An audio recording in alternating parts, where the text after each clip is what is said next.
middle of jumping or tripping or something.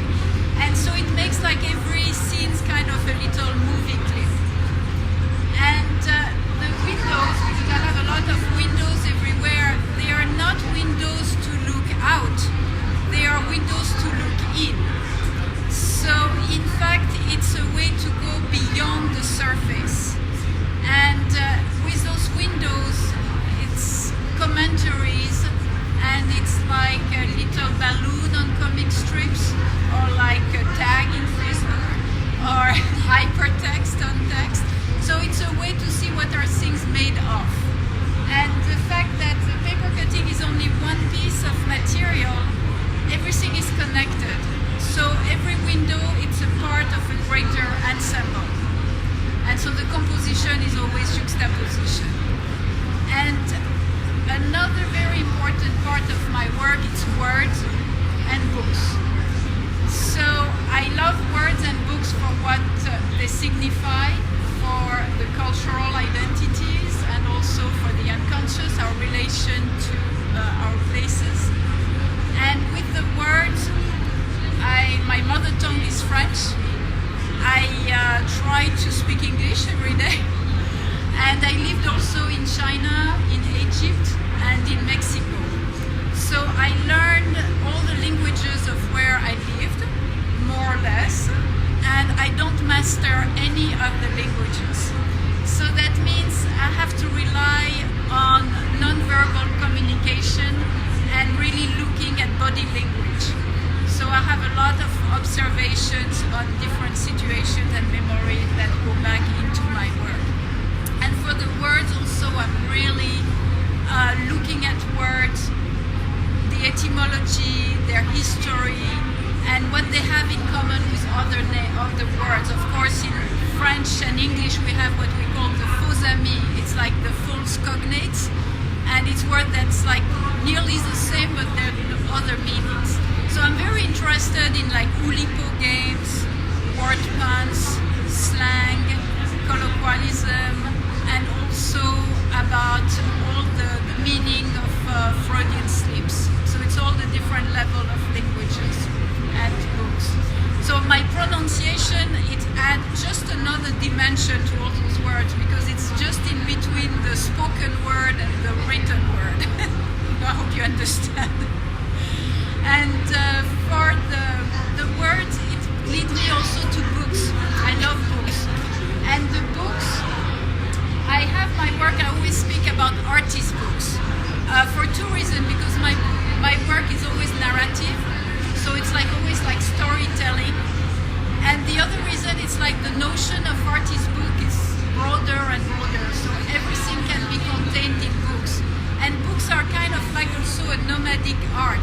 They can be expanded and they can like close down. And in fact, in this piece here, it's the most ancient form of the book. It's a scroll. And it's made by Tyvek. The material is Tyvek. So Tyvek, it's like a non-woven polyethylene with high density. So it's used for like medical field, for insulation in the houses, and also for the envelope of the post office. So it was invented by Dupont in 1950, and we see it everywhere. And I'm using Tyvek basically because it's very resistant and I get rolls of them.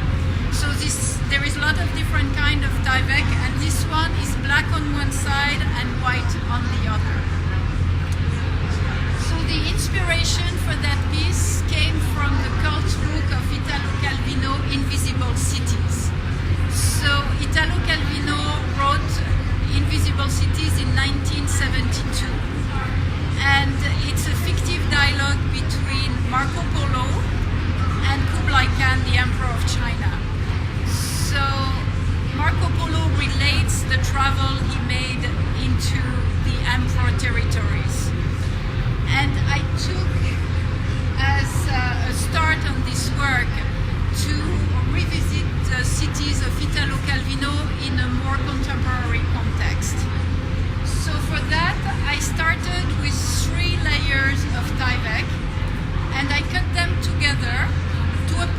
and then separated them. So when you have the three invisible cities, they are nearly the same and already a little different. And it's like to see a world in transition. And also the fact that all these works are in a format of 9 yard. So I started my series of the whole 9 yard in 2007.